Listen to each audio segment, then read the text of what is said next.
Some nights, you quietly wonder whether there is any real strength left in you at all. What feels like strength, researchers now tend to see less as a gift you were simply born with, and more as something the nervous system slowly learns to do. Here is the part few people say out loud. The steadiness you notice in others was mostly built, not handed to them, often so quietly that they never saw it forming. Welcome to Psychology for Sleep. Tonight moves slowly toward how that quiet building actually works, gently, without force, and closer within reach than you may have been told. Nothing here asks you to be strong right now. You are resting somewhere the day can no longer reach you, when nothing is being tested and no strength has to be proven.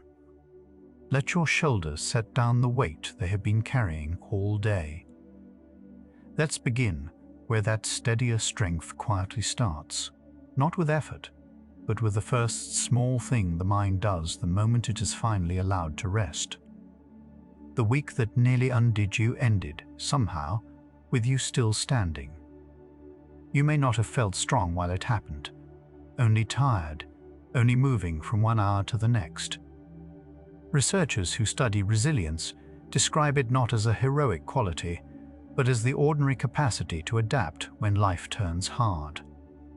It is less about never falling, and more about the slow, unglamorous way people find their footing again.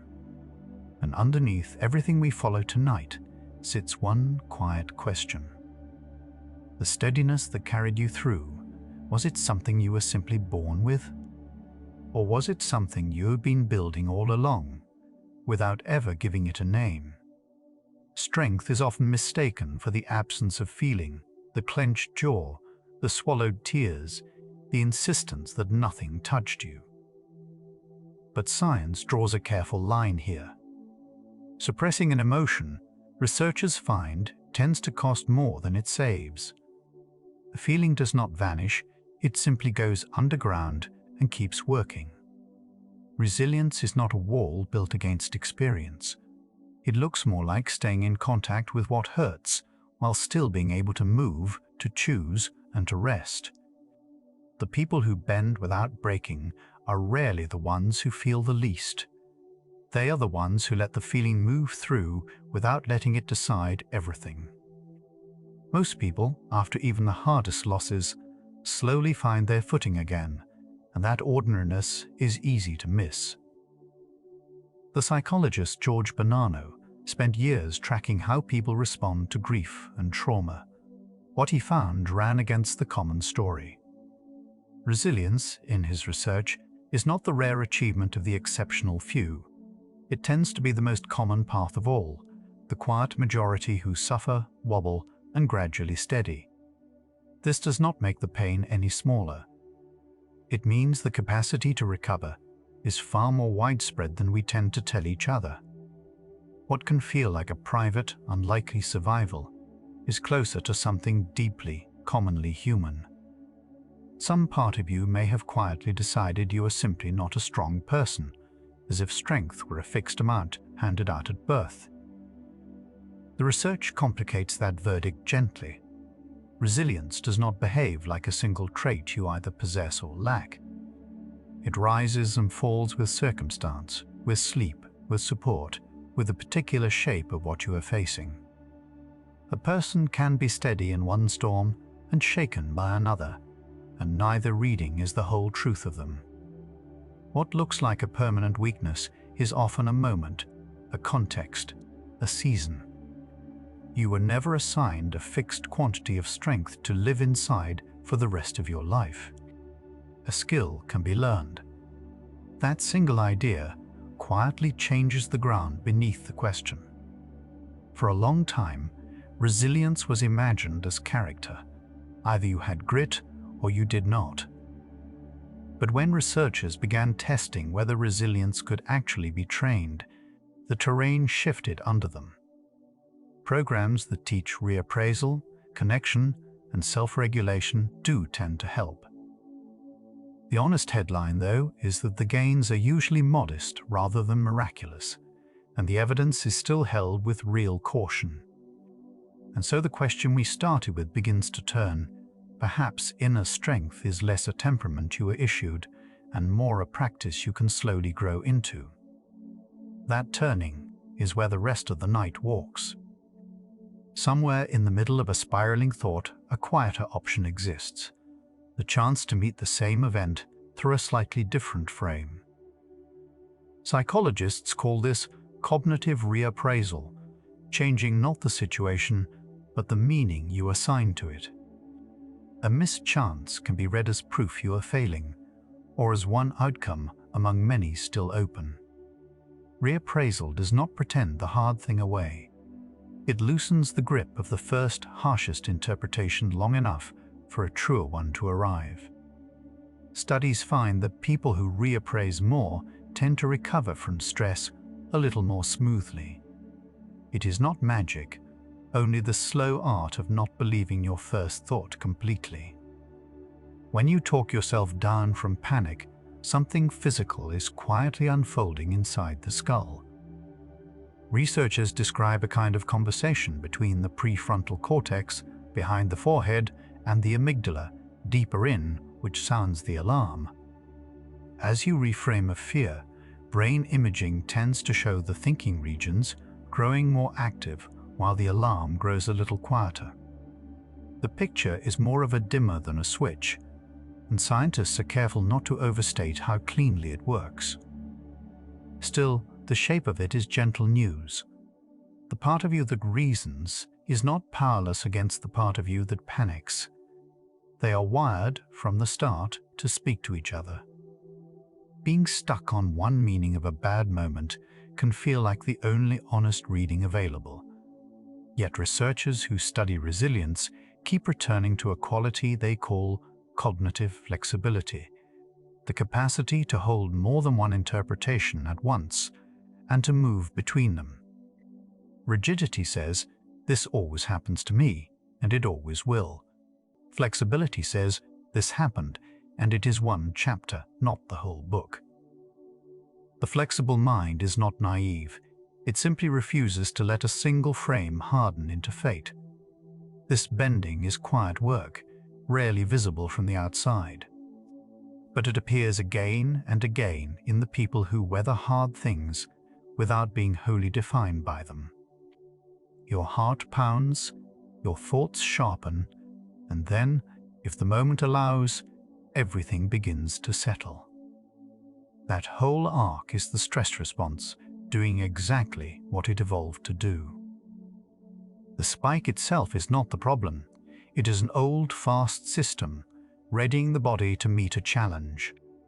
What researchers pay closest attention to is not the alarm, but the recovery, how the body finds its way back down afterward. A response that rises and then returns is a sign of a system working well. The pounding heart was never evidence that something was wrong with you. It was your biology, ancient and loyal, preparing you to cope. Waiting to stop feeling anything before you can call yourself okay is a long and lonely wait. Resilience, as scientists describe it, was never the absence of stress or sorrow. It lives in the return, the body and mind finding their way back toward baseline after being pulled away. Two people can face the same blow. What tends to differ is not whether they are shaken, but how they recover. This reframes the whole standard you may have been holding yourself to. You were not failing every time you felt knocked off center. Being moved by hard things is not the opposite of strength. The strength is in the quiet coming back, again and again. Breath and calm have always seemed to travel together, long before anyone thought to measure it. Now researchers can watch a subtle version of that link in something called heart rate variability, the small, natural differences in timing between one heartbeat and the next. A more variable, flexible rhythm is often associated with better emotional regulation, though scientists are careful here. It is a correlation, a marker, not a lever you simply pull. Still, it hints at something worth knowing. The body's capacity to shift gears, to speed up, and, just as readily, to slow down, seems to travel alongside the mind's capacity to steady itself. Flexibility, it turns out, may be physical as much as mental. The body carries its own brake, quieter and slower than the accelerator most of us feel first. Much of it runs through the vagus nerve, a long pathway that helps guide the calming, rest and restore side of the nervous system. When a threat passes, this system is what eases the heart, softens the breath, and lets the shoulders drop. It works without instruction most of the time. But researchers find it can also be gently invited, through slow exhales, through safety, through unhurried moments, not unlike this one. The steadiness you long for is not something you have to manufacture from nothing. A good deal of it is already built in, waiting only for permission to engage. Before something hard, many people draw one slow breath without ever deciding to, the body reaching for its own oldest tool. Researchers have looked closely at slow breathing, and especially at lengthening the exhale, and find it tends to nudge the nervous system toward calm. The effects are real but modest. This is a gentle influence, not a switch that erases distress. What makes it worth knowing is how available it is. No equipment, no expertise, nothing to buy, only the breath already moving through you. A long, unhurried exhale is a quiet message to the body that the emergency, for now, has passed. And the body, more often than not, tends to listen. Putting a plain word to a feeling can seem far too simple to change anything, yet researchers keep finding a small, reliable effect they call affect labeling. Naming an emotion tends to take a little of the heat out of it. Saying this is grief, or this is fear, rather than drowning wordlessly inside it, appears to help the regulating parts of the brain do their work. The naming does not banish the feeling. It gives it edges, a shape, a place to sit that is not the whole of you. What was a formless flood becomes something you can look at. And what you can look at, you no longer have to be entirely swept away by. The mind returns again and again to the worst few seconds, replaying them as if this time the ending might come out differently. Where attention lands is not trivial. It quietly shapes how a whole day feels.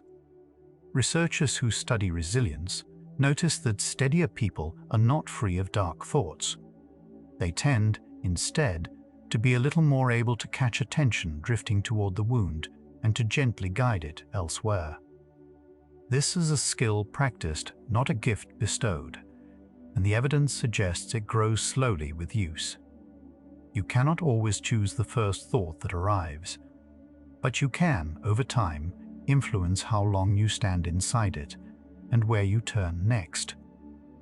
The voice that scolds you after a mistake usually believes it is keeping you sharp.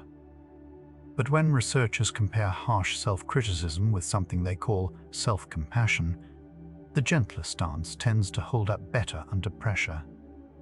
Self-compassion is not indulgence or excuse. It is treating yourself in a hard moment, the way you would treat a good friend in the same spot. People who practice it appear to recover from setbacks with a little less shame and a little more steadiness. The critic promised that being hard on yourself would make you strong. The evidence leans the other way, that kindness, oddly, tends to be the more durable foundation for getting back up. Near one steady, safe person, your own inner storm tends to quiet without a single word being spoken. This is not weakness or dependence. It is one of the most consistent findings in the whole science of resilience. Across study after study, the strength of a person's social connections stands out as among the best predictors of how they weather hard times. Researchers even describe co-regulation, the way one calm nervous system can help settle another, the way a held hand seems to slow a racing heart. You were never meant to carry everything alone, and the longing for connection is not a flaw in your design. It is part of the machinery of recovery itself. Alone with a hard thing, everything seems to weigh more, the same trouble growing heavier in the silence. Researchers have a name for the other side of this: social buffering, the way support appears to soften the body's response to stress. Simply knowing that someone is with you, that you could reach for help, seems to change how threat lands before you have even asked. It is as if the nervous system runs a quiet arithmetic, and the presence of others lowers the total. This does not make needing people a weakness to outgrow. It reveals connection as protective, woven into the way humans are built to survive.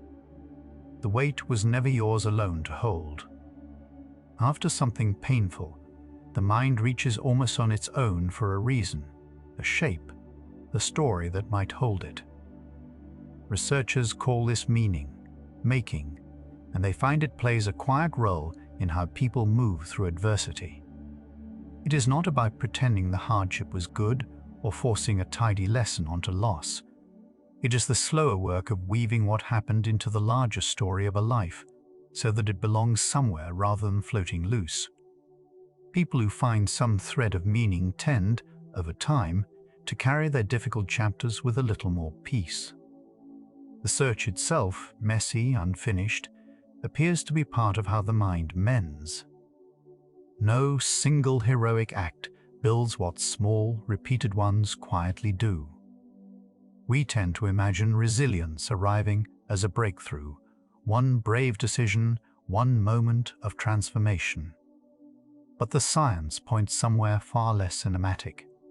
The capacity to recover seems to be assembled from ordinary repetitions. The reframed thought, the slow breath, the reached for connection, done again and again until they become the path of least resistance. None of these looks like much on its own. Their power is cumulative, gathering in the background of countless unremarkable days. What can look like a fixed trait in a steady person is often just a great many small practices, worn smooth by time into something resembling nature. A path through tall grass grows easier the more often it is walked, until the way itself seems to invite your feet. Researchers describe something similar inside the brain, a quality called neuroplasticity, the tendency of neural pathways to strengthen with repeated use.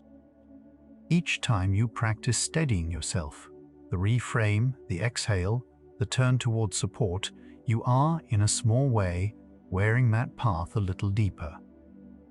The changes are gradual and easy to miss from the inside, and scientists are careful not to promise more than the slow evidence supports. But the direction is hopeful. The brain that carried you here is not finished. It is still, quietly, shaping itself around what you practice. Everything tends to feel heavier after a night with too little sleep, the same problem looming larger by morning. This is not imagination, and it matters here more than almost anywhere. Researchers find that sleep is one of the quiet foundations of emotional regulation. When it grows scarce, the brain's alarm systems run hotter and the calming ones tire. Rest is not a reward you earn only after coping well. It is part of the machinery of coping itself, restoring the very capacities that resilience draws upon. There is a reason hard things feel more survivable after real sleep. You are not weaker at night, you are simply a nervous system waiting to be restored. Some days you feel steady, other days the same trouble tips you over, and you wonder which version is the real one. Both are, and neither is the whole story. Researchers increasingly describe resilience not as a trait you carry at a fixed level, but as a process that moves, rising and falling with rest, support, and load. A hard week does not erase your capacity.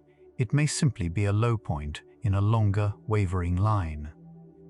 Seeing it this way loosens a cruel expectation, the one that says, a single bad day proves something permanent about you. Strength was never meant to be constant. It was always meant to return. Look back, gently, at some of what you've already lived through, the losses, the frightening seasons, the ordinary mornings you got up anyway. You are here, still moving, which means something in you already knows how to recover. Researchers would call that history evidence. Past coping is one of the better signs of the capacity to cope again. You may not have named it strength at the time. It might have felt only like enduring, like doing the next necessary thing. But endurance leaves a mark, and not only scars. It leaves a quiet, accumulated knowing in the body, proof, written in your own life, that you have done this before. Piece by piece, a picture has been forming in the quiet. The steadiness you've been wondering about looks less and less like a fixed inheritance, and more like something assembled, from reframing, from connection, from the body's own capacity to recover and be restored. The question you arrive with begins to change its shape, not so much born or built, but how and how gently the building actually happens. Because knowing that strength can grow is one thing. What still waits, unanswered, is what truly shifts inside a person when it does, what changes in the brain, the body, the sense of self. That deeper turning is where the next stretch of the night quietly begins. Something in you has already grown quieter than when this began, the breath a little longer, the shoulders a little lower. There is nothing here to reach for now, nothing to get right. Let one more exhale go, slow and unhurried, and we will keep moving through this together, gently. That slow deepening of a path you just heard about, the way practice quietly wears away into the brain, is not only an idea on a screen. Something like it is unfolding in you right now as the mind rehearses letting go, needing no instruction from you to do it. The question that opened tonight has begun to turn. Perhaps the strength was never a thing you had to already own, only a way you were slowly learning to move. What has not yet come into view is what actually changes in there, in the nervous system, in the body's own memory, when steadiness is practiced instead of demanded. That is the direction the next stretch leans. Being the calm one for someone else does quiet work on you too. Researchers describe co-regulation as a two-way street. When you help steady another person, your own system often settles alongside theirs, offering a lowered voice, an unhurried breath. A face that isn't alarmed can ease your own alarm in the same moment. Studies on giving support, sometimes described as tend and befriend, suggest that turning toward others under stress can lower your own arousal, not only theirs. The effect is gentle and varies by person, but the direction is consistent enough to lean on. The steadiness you hand to someone else is rarely spent. More often, it doubles back and quietly steadies you as well. Watch how a frightened child looks first, not inward, but toward a parent's face. Developmental scientists find that we learn to steady ourselves by first borrowing steadiness from others. Long before a nervous system can calm itself, it reads safety in another person, their tone, their expression, the rhythm of their breathing. Over many small moments, that borrowed calm slowly becomes internal, something a person can begin to do on their own. This is part of why resilience is often described as learned rather than simply inherited. The capacity to soothe yourself is built gradually from having once been soothed.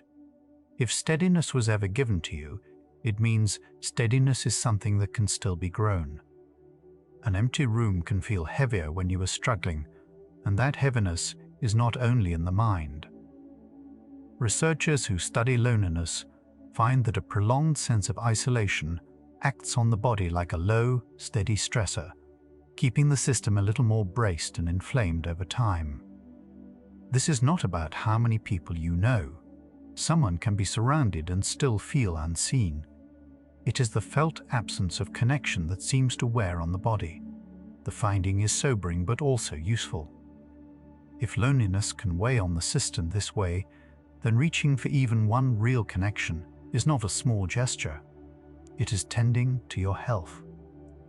Meaning does not remove pain. It changes what the pain is for.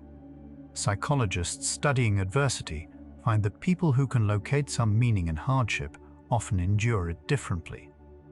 Meaning-making is the quiet work of fitting a difficult experience into a larger story, a sense of why it mattered, or what it might yet serve. It doesn't require the hardship to be good, only to be woven into something a person can live alongside. Research links this kind of meaning with steadier coping, though the effect is modest and tends to unfold slowly. It is less a solution than a slow reorientation.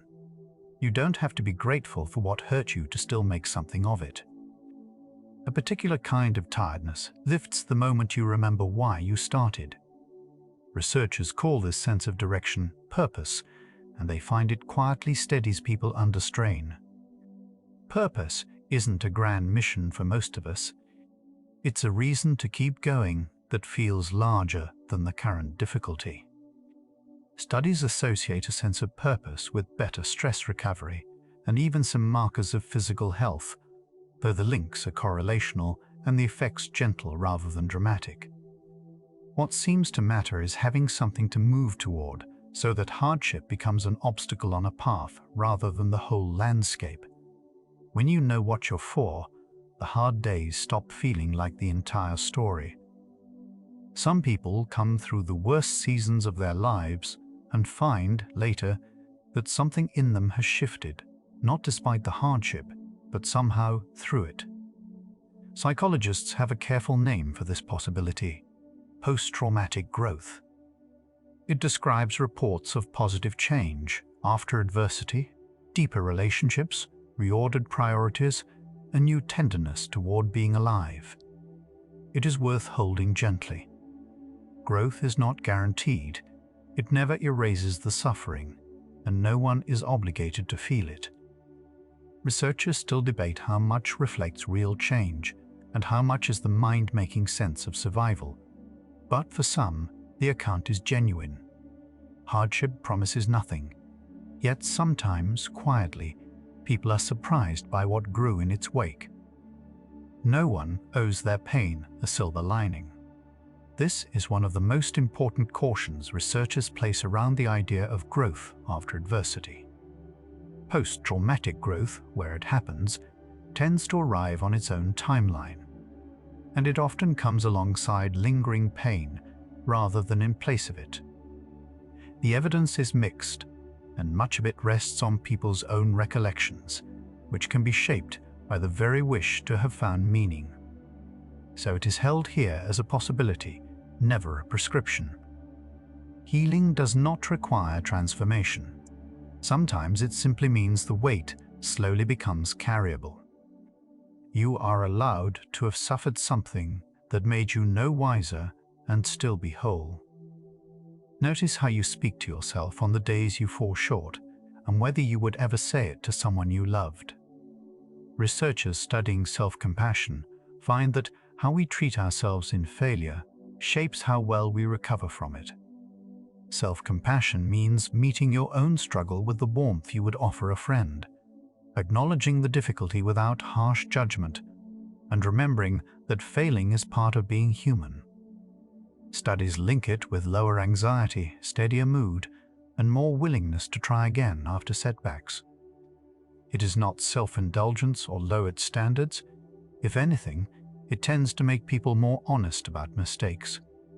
The kindness you keep offering everyone else was always meant to include you too. Notice what the question has quietly become. We began by asking whether inner strength is something a person is simply born with. Piece by piece, it is turning into a different question. Not whether you happen to have it, but which of these small, practicable things you are allowed to begin. Harsh self-talk doesn't feel like motivation from the inside, it feels like being followed. Science offers a reason. To the nervous system, an inner critic can register as a threat, calling up the same defenses a real danger would. When we attack ourselves, the body can respond as though attacked, tightening, bracing, releasing stress signals. Self-compassion appears to do the opposite, engaging the systems tied to safety and care. The research here is still growing, and the effects are moderate. But the direction is consistent. Warmth tends to calm a nervous system, while contempt tends to keep it on guard. You cannot punish yourself into peace, but you may be able to soften your way toward it. Somewhere below thought, the body is deciding how quickly you settle after a scare. Scientists sometimes glimpse this through vagal tone, a rough index of how well the calming branch of the nervous system does its work. The vagus nerve helps the body shift out of high alert and back toward rest, slowing the heart and easing the breath.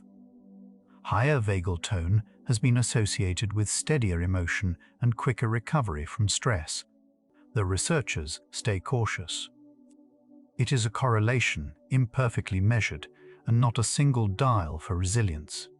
Still, it hints that recovery is partly physical, a bodily skill, not only a mindset.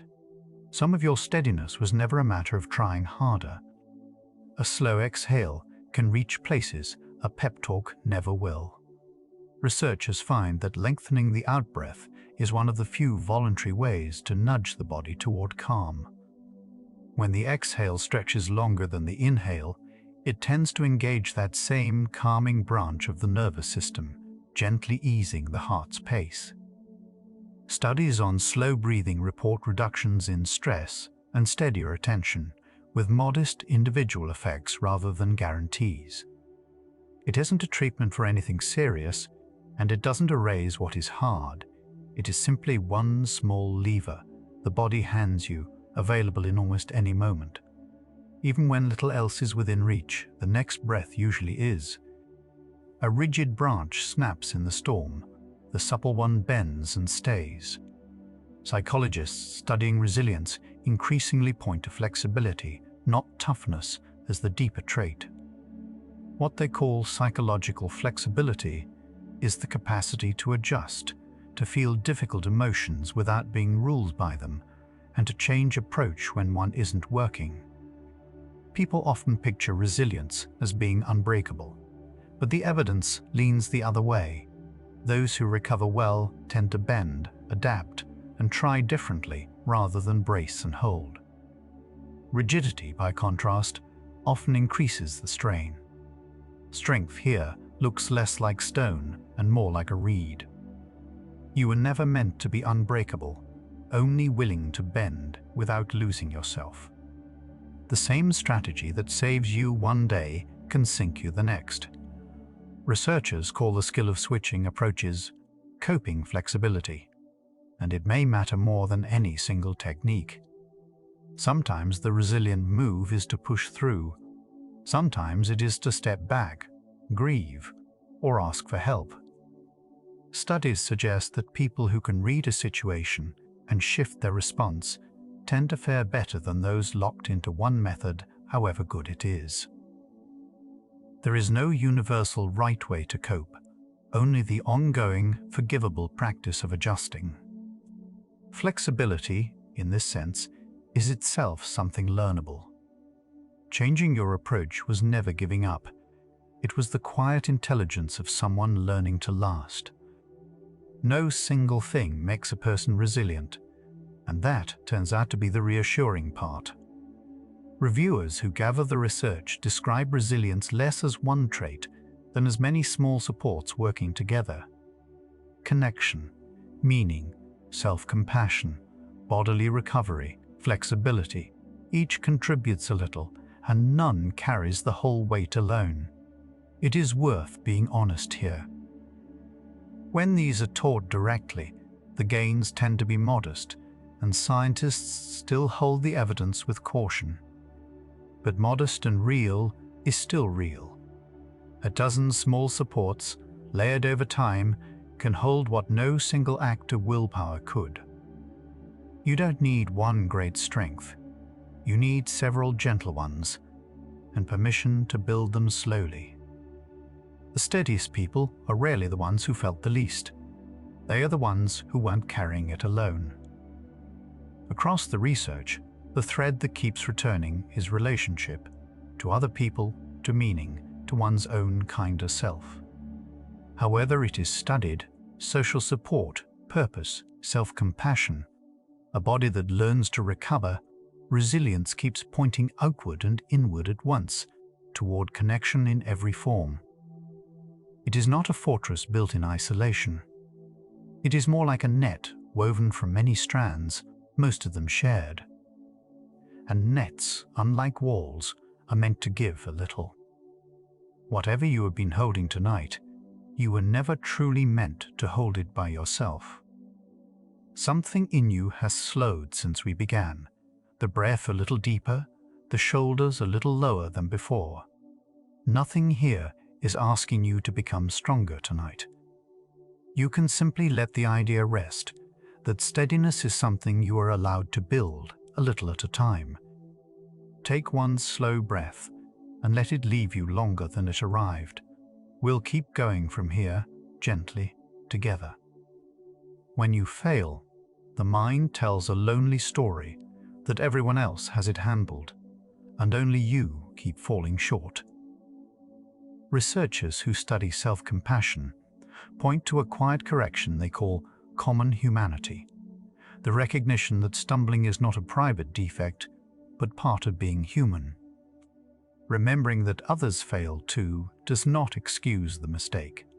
It removes the ache of feeling singled out and alone in it. People who hold their failures this way tend to recover with less isolation and more steadiness, though the effect is modest rather than dramatic. Your struggle was never proof that something is uniquely wrong with you. It was proof that you are human, like everyone who has ever tried. Rest is often treated as the reward that comes after strength, never as the thing that builds it. Yet the science of stress recovery points the other way. The body's stress response was designed to rise and then fall, and it is in the falling, the hours of downtime, that the system repairs what pressure wore thin. When recovery never comes, the wear accumulates, a load researchers describe as the cost of a response that never switches off. The picture is still being refined, and bodies differ. But the pattern is steady enough to lean on. Pausing is not the opposite of resilience. Letting yourself stop is one of the truest ways the strong stay strong. Somewhere in the effort to cope, many of us begin fighting the struggle itself, as though difficulty were a personal failing to be muscled through. Psychologists studying acceptance have noticed something quieter tends to help more. When people stop wrestling with the fact that something is hard and simply let the difficulty be difficult, the extra layer of strain, the struggle about the struggle, begins to loosen. This is not resignation, and it does not make the problem vanish. The research is early, and its effects are gentle. Yet gentleness toward your own hard hour seems to free up the very energy that pushing against it was quietly draining. A few minutes of the same small practice, done most days, tends to shape more than a single heroic effort ever will. This is one of the steadier findings in the study of change. The nervous system learns through repetition, not intensity. A brief daily walk, a few slow breaths, one honest note written before sleep, modest acts, easy to dismiss, quietly rehearse the pathways that steadiness runs on. No single repetition feels like much, and the gains build slowly rather than dramatically. But the direction holds. What you return to gently, again and again, is what your mind eventually learns to reach for on its own. The same event can level you one day and feel almost manageable the next, and the difference is rarely the event. Scientists call the quiet machinery behind this reappraisal the mind's capacity to reshape what a hardship means. The prefrontal cortex can step in and offer a second reading of a threat, softening the body's alarm before it fully rises. What matters here is that this can be practiced. People who rehearse gentler interpretations of stress tend, over time, to react less sharply, though the shift is measured and modest. You are not bound to your first reading of a moment. The meaning is still, quietly, yours to revise. A single, honest conversation can lighten something that felt immovable an hour before, and this is more than comfort. Researchers who study emotional disclosure find that putting distress into words with another person, not just sitting near them, seems to loosen its grip. Saying the fear out loud and having it received without alarm helps the mind organize what was a formless weight. The relief is partly in being understood and partly in the act of shaping the feeling into language. The findings are gentle and vary by person, and talking is not a cure. Still, speaking a hard thing to someone who listens is one of the oldest ways a mind sets part of its load down.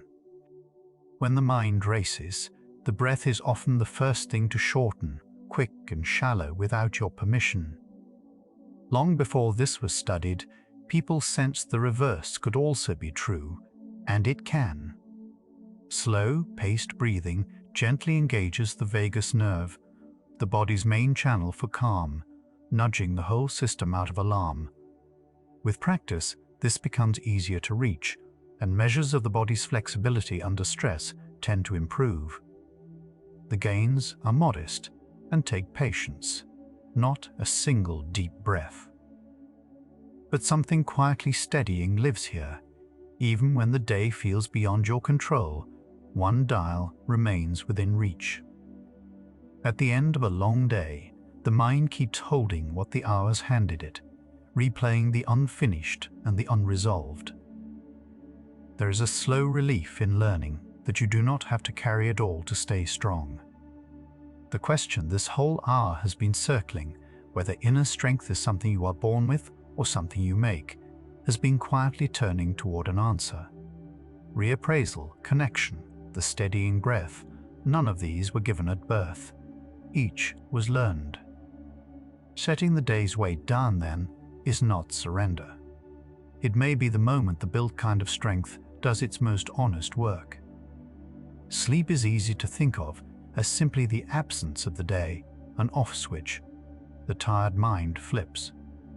What the science shows is closer to repair in motion. Through the night, the brain sorts the day's emotional residue, dampens the sting of hard memories, and restores the very systems that let you meet tomorrow with some steadiness. A mind that sleeps well tends to regulate stress more gently the next day. A mind starved of it frays faster. The mechanisms are still being mapped, but the direction is clear enough to trust. The strong mind is not the one that never rests, it is the one allowed to. By now, a quieter and more honest truth has begun to surface, and it asks for gentleness rather than triumph. Strength does appear to lean more towards skill than birthright, reappraisal, connection, self-regulation, or bend, with practice, towards steadier ground. Yet the changes are moderate, not miraculous, and the most dramatic claims about hardship making us stronger rest largely on studies in animals, not lives like yours. So the question shifts one last turn, not whether inner strength can be built, but how to hold that it can, real, trainable, and modest all at once. What remains is learning to live inside a hope that is true, precisely because it does not overpromise. Right now, as the mind loosens its grip on the day, that last honesty is still resting somewhere in you, the knowing that strength is buildable, and also that it will never be effortless. You may feel both at once. The quiet relief that you are not stuck as you are, and the ache of wishing the change came faster. Let both be here.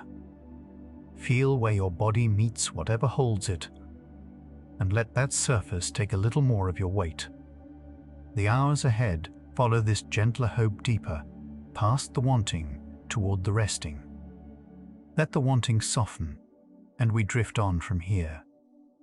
A situation rarely arrives with its meaning already attached. The same event can land as a threat one evening and a challenge the next, depending on how the mind frames it. Psychologists call this cognitive reappraisal, changing an emotion by changing its interpretation.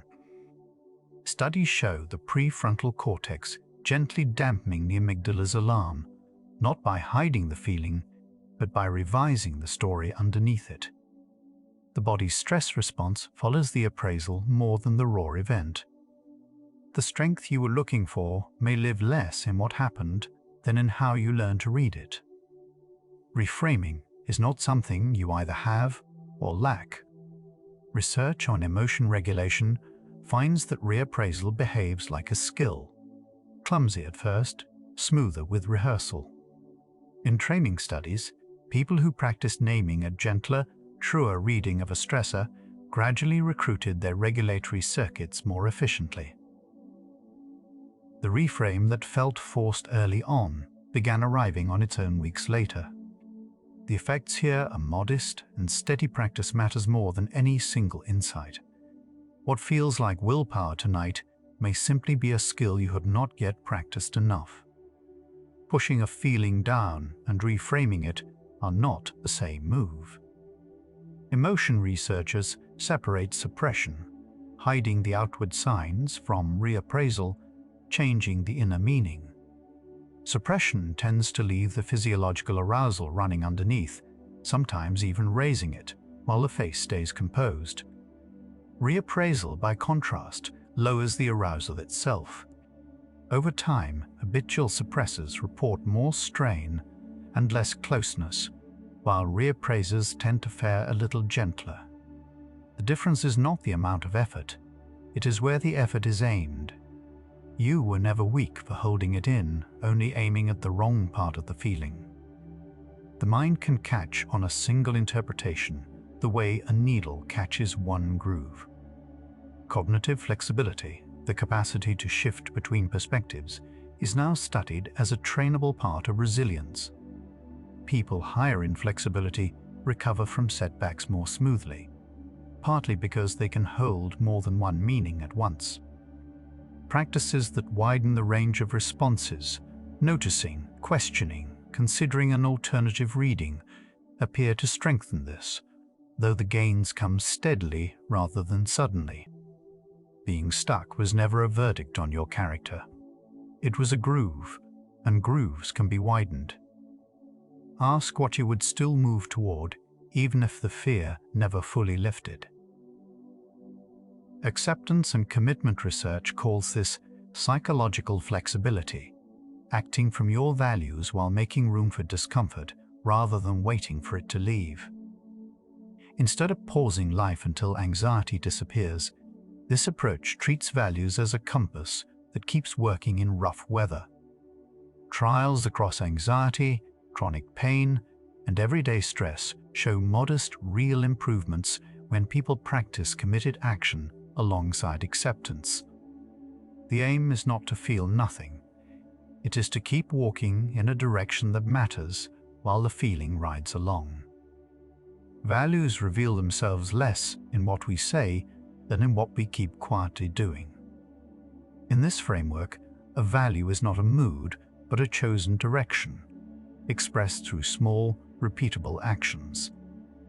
Studies of values-based living find that people who take even minor steps toward what matters, a conversation, a limit, a walk after dark, report a steadier sense of vitality than those who wait to feel motivated first. The action often arrives before the mood, not after. You do not have to feel strong to act from what you care about. The acting quietly is already the strength. The same loss can hollow one person and deepen another. Researchers who study meaning-making find that the story we build around hardship shapes how the body carries it. When people can locate some coherence or purpose in what happened, not a bright side forced onto the pain, but a thread that makes it part of a larger life, their stress markers tend to settle more quickly. Meaning does not erase the difficulty. It changes the size of the load the nervous system is asked to hold. What happened to you does not have to be good to become part of something whole. Some people emerge from the hardest seasons changed in ways they never expected. Psychologists named this post-traumatic growth, reports of deeper relationships, clearer priorities, and new strength after adversity. The pattern is documented, yet the evidence asks for care. Growth is not universal. It does not cancel the suffering, and much of it rests on how people describe themselves afterward. It arises not from the pain itself, but from the slow work of making sense of it later. You are not required to grow from what hurt you, but if you do, it will be the processing, not the wound, that did it. A seed does not grow because the storm was severe. It grows in the soil that comes afterward.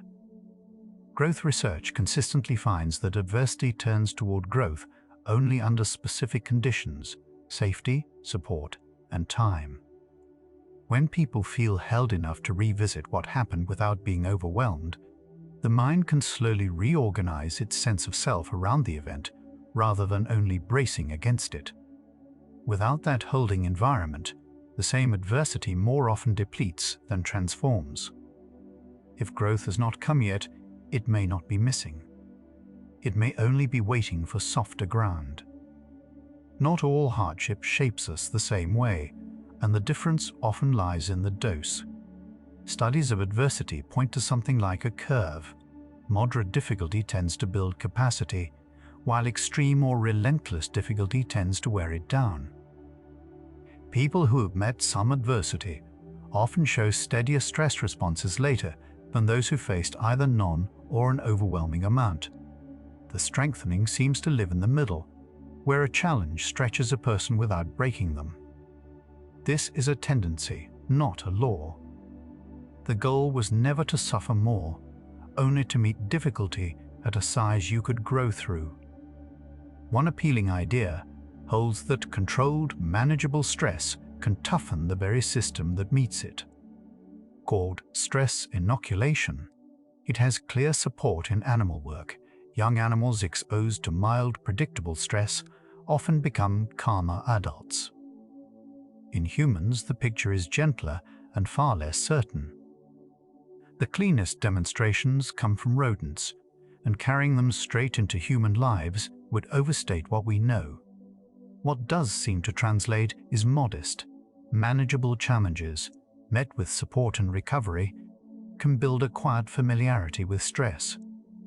You do not have to seek out hardship to grow. The world already offers enough manageable weather to practice in. Optimism carries a reputation it does not quite deserve. Researchers separate blind positivity from realistic optimism, an expectation of good outcomes held alongside honest acknowledgement of what is hard. Realistic optimists tend to plan for obstacles rather than deny them, which is part of why their hopefulness holds up under pressure. And the expectation itself is not fixed at birth, it bends with experience. Here, the question we began with quietly turns. Less whether strength was handed to us at the start, and more whether it can be gathered along the way. Hope, it seems, is less a temperament you were issued than a stance you can practice into. Expectation shapes physiology before any outcome has arrived. Studies of learned optimism find that the way people explain setbacks as temporary and specific or permanent and total can shift with practice. When someone learns to read a failure as one event rather than a life sentence, the body's stress response tends to soften and effort tends to persist. This explanatory style is partly habit, and habits can be revised slowly and unevenly. What the mind expects, the body begins quietly to rehearse. The voice that calls a single setback permanent was learned somewhere, and what was learned can, gently, be relearned. Not everyone steadies themselves by looking on the bright side. Some people manage anxiety through what researchers call defensive pessimism, imagining what could go wrong precisely in order to prepare for it. For these individuals, rehearsing the obstacles lowers arousal rather than raising it, and pushing them to think positively can undermine how they perform. This is a quiet reminder that resilience is not one prescribed style. It is a fit between a person and the strategy that calms their particular system. There was never one correct way to be strong, only the way that quiets the system you happen to live inside. A no said clearly is a form of self-protection. The body understands better than the mind sometimes does. Research on chronic stress points to boundaries, the limits we set on demands and access, as a measurable buffer against depletion. When people protect their time, energy, and attention, the constant low-grade activation of being endlessly available begins to ease. Boundaries are not coldness. They are the nervous system's way of keeping enough resource in reserve to meet what truly matters. Those who guard their limits tend to burn out more slowly. Saying no to one thing was always a quiet yes to your own capacity to keep going. Rest is not a reward the day grants only when it has gone well. Stress physiology treats recovery as a biological requirement, the phase where the body clears the residue of activation and restores its reserves. Sleep, movement, nourishment, and moments of genuine ease are not decorations laid on top of a life. They are the maintenance that keeps the stress system from running permanently hot. When recovery is skipped for long enough, allostatic load accumulates, the slow wear of a body that never quite returns to baseline. Tending to yourself was never selfish. It was the maintenance that lets everything else keep running. The voice that meets your failures quietly decides how quickly you recover from them. Self-compassion research finds that treating yourself with the kindness you would offer a friend lowers the threat response and speeds emotional recovery. People higher in self-compassion tend to show gentler cortisol responses and more willingness to try again after a setback. This is not self-indulgence or lowered standards. The self-compassionate often hold themselves accountable more honestly, because the accounting no longer arrives with a threat attached. You do not have to be hard on yourself in order to grow. The softness itself is part of what lets you keep going. The nervous system was never designed to steady itself entirely alone. Research on co-regulation shows that safe human contact directly calms the body's stress circuitry. A trusted voice, a steady presence, even the light touch of a hand can slow the heart and settle the breath through pathways that run along the vagus nerve. Long before we learn to soothe ourselves, we are soothed by others, and that borrowed regulation never fully leaves us. Connection is not a comfort laid over survival, it is part of its machinery. Reaching for someone was never weakness. It is one of the oldest forms of strength the body knows. Across decades of research, one factor keeps rising quietly to the top. When scientists track who recovers well from hardship, perceived social support consistently emerges among the strongest predictors of resilience. It is not the sheer number of people around you, but the felt sense that someone would be there if you truly needed them.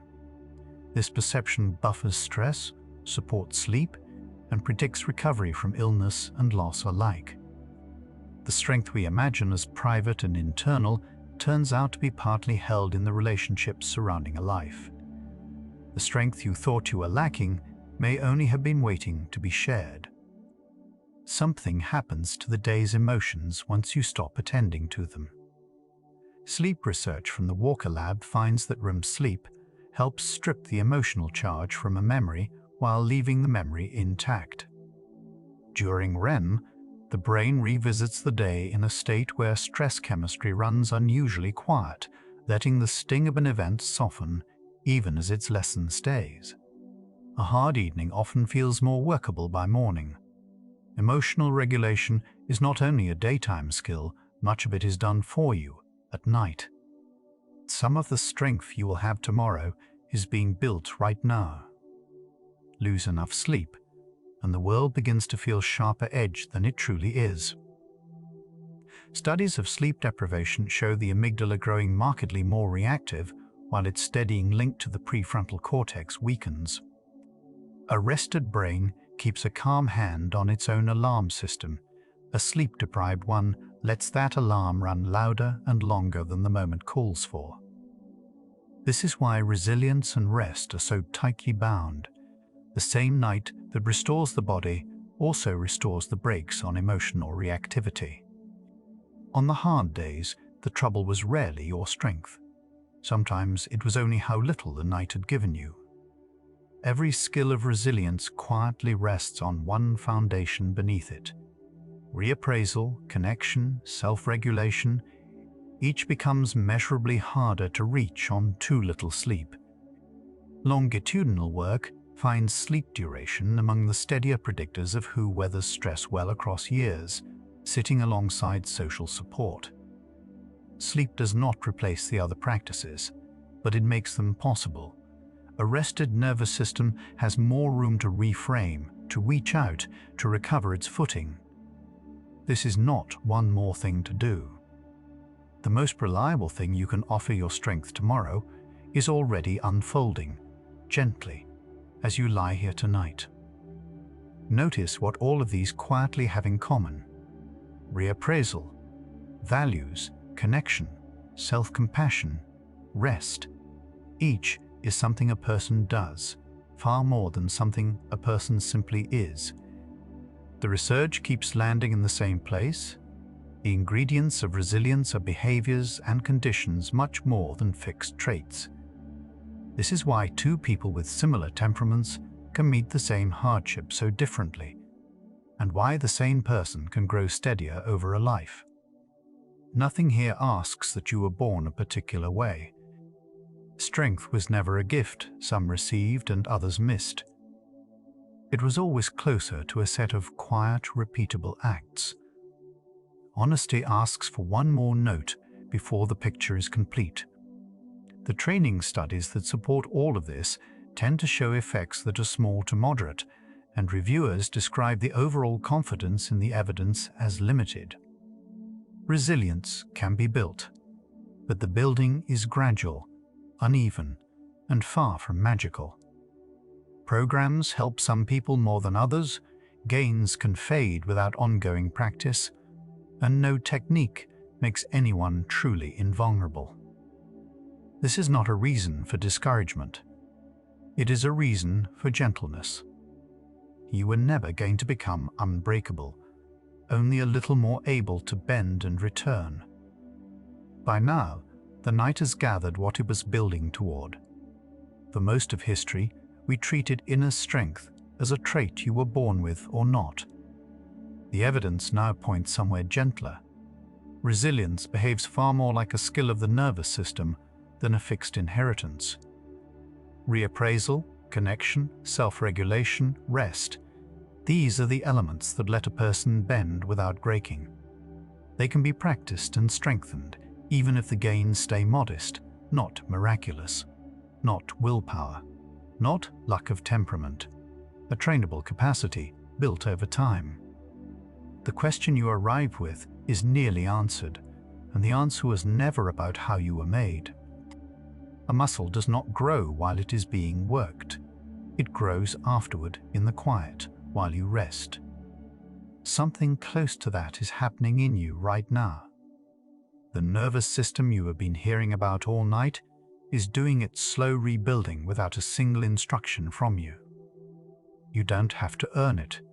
You don't have to try. The strength you came here wondering whether you had is being assembled in the dark, the way it always has been. What remains tonight carries the answer in its softer form. You have already done the only thing that was ever required. You stopped, and you let the rebuilding begin. The strength you have been searching for tonight is not somewhere ahead of you. It is the same quiet system that kept breathing while you feared it might not hold. Researchers who study resilience keep returning to a gentle idea that much of what steadies a person is already running beneath notice without applause. You did not arrive here empty. You arrived carrying the very thing you thought you lacked. Rest has been misread for most of a lifetime, treated as the opposite of strength rather than its source. Yet the nervous system does its steadiest repair only when the guarding finally loosens. Recovery is not idleness. It is the body doing the work that effort cannot force. What looks like doing nothing is often the most restorative thing a tired mind can offer itself. Tonight, resting is not falling behind. It is rebuilding. A body that has carried a heavy season learns to brace, and bracing becomes a habit it forgets it is holding. Self-regulation, researchers gently suggest, is less about adding control and more about letting that bracing ease. The vagus nerve, threading from the brainstem toward the heart and gut, helps the body shift out of alarm and back toward calm. It can be practiced slowly and modestly. Some of that quieting may be happening in you already. Consider the word resilience for a moment, without the weight the world has hung on it. It does not mean never bending. It names the return, the slow way a thing comes back toward its shape once the pressure lifts. The evidence leans carefully toward this being learnable rather than simply inherited. Not a gift handed to a lucky few, but a set of returns the mind can rehearse. You have been rehearsing longer than you knew. Nothing about steadiness asks you to be harder than you are. The old picture of the strong person, unmoved, unfeeling, alone, turns out to describe brittleness more than strength. What bends and recovers tends to outlast what refuses to move. Softness, it seems, is not the failure of resilience. It is often its quiet mechanism. You were never meant to become stone. You were meant to become something that returns. Every hard day you have already crossed is evidence, though you rarely count it as such. The mind keeps a poor ledger of its own survival, remembering the ache and forgetting the getting through. Yet, the getting through happened again and again, whether or not you felt strong while it did. Resilience is not the absence of those hard days. It is the simple fact that you are here, on the far side of every one of them. Somewhere in the nervous system, an old balance is always being restored. Scientists call the wider version of this allostasis, the body's ongoing work of finding stability through change rather than in spite of it. It does not aim for a frozen calm. It aims for return, over and over, adjusting as the day asks. You have been kept steady by a process older than your worry, and it has not once stopped tending to you. Steadiness was never a single trait you either had or lacked. The question that opened this hour, whether inner strength is born or built, softens the closer you drift towards sleep. It begins to sound less like a riddle and more like a description of something you have been doing all along. Reappraisal, connection, the slow steadying of your own body, each one learnable, each one modest, and each one already partly yours. When morning comes, the rebuilding will not require a grand decision. Growth after hard seasons where it happens tends to arrive quietly, a little more room to breathe, a slightly steadier hand. Researchers hold this loosely. The change is real but gentle, not the transformation stories like to promise. Tomorrow, you will not have to remake yourself. You will only let the small returns keep returning, the way they already do without being asked. Think of a bone that once broke and knit back along the very line of the break. The body does not erase what happened, it grows around it, sometimes denser than before. The mind, more carefully studied, may do something faintly similar, not unbreakable, but reshaped by what it survived. This is not a promise that hardship makes you stronger. It is a quieter truth. You are allowed to heal without pretending it never hurt. The people who once steadied you do not vanish when they leave the room. Researchers who study attachment describe an internal, secure base, a felt sense of others' steadiness that you carry inside and can return to even when you are alone. A remembered voice, an imagined steadying presence, can quiet the body much as the real one did. You are not rebuilding from nothing tonight. Some of the calm you reach for was borrowed long ago and has been yours to keep ever since. The mind does not harden into strength, it grows more flexible. What we once imagined as an iron will looks, under study, more like a widening range, more ways to read a moment, more paths back toward calm. Reappraisal is simply learning to hold a second reading of the same event. It does not deny the first, it only keeps a door open. And an open door, practiced, becomes easier to find in the dark. Small returns are still returns. The science of building resilience is honest about its size.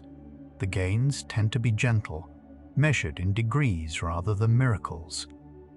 But a mind that steadies a little more each season is a mind quietly changing its whole direction. You do not have to leap. The slow arithmetic of small recoveries has carried people through more than sudden strength ever has. And it is carrying you now, one quiet degree at a time. There is a gentleness the body reserves for the hours when it is finally not being asked to perform. In this state, the systems that spent the day braced begin, without instruction, to loosen. Nothing about your recovery depends on your watching it happen. The repair does not check whether you approve. It simply proceeds, the way it has on every night you have ever slept, whether or not you believed it would. Recovery rarely announces itself. It does its steadiest work in silence, in the ordinary hours when nothing seems to be changing at all. You may wake one day and notice that a weight you carried for months has somehow lightened with no single moment to point to. That is how the nervous system tends to mend, not in a burst, but in a long, unhurried return. You only recognize once it is nearly done. You have been rebuilding all along, in the pauses you never gave yourself credit for. Every night of sleep, every slow exhale, every moment you chose to set something down was the work, quietly done. Resilience is not a project waiting to begin. It is the accumulation of 1,000 small recoveries you have already lived through. The strength you hoped to find was assembling itself while you were simply getting through the days. Notice how much of the day has already loosened its hold. The worries that felt fixed a few hours ago have grown a little farther apart, a little less sharp at their edges. This is the mind's own settling, the natural quieting that follows a day fully carried. You are not forcing this calm. You are allowing a return that wanted to happen anyway. And in that allowing, something in you is being gently restored. A single, steadier breath tells the body more than any reassurance could. The exhale, drawn out just slightly, signals the nervous system that the emergency has passed. This is one of the few doors into calm you can open on purpose, gentle, learnable, always within reach.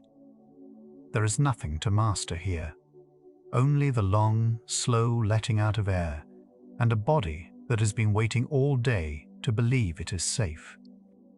Meaning is not found in the moment of hardship, but often afterward, when the mind reaches back and finds a thread. Researchers who study how people endure keep noticing this quiet act, the slow making of sense from what was survived. It cannot be rushed, and tonight it does not have to be attempted at all. The thread will still be there tomorrow. For now, it is enough that you carried the day.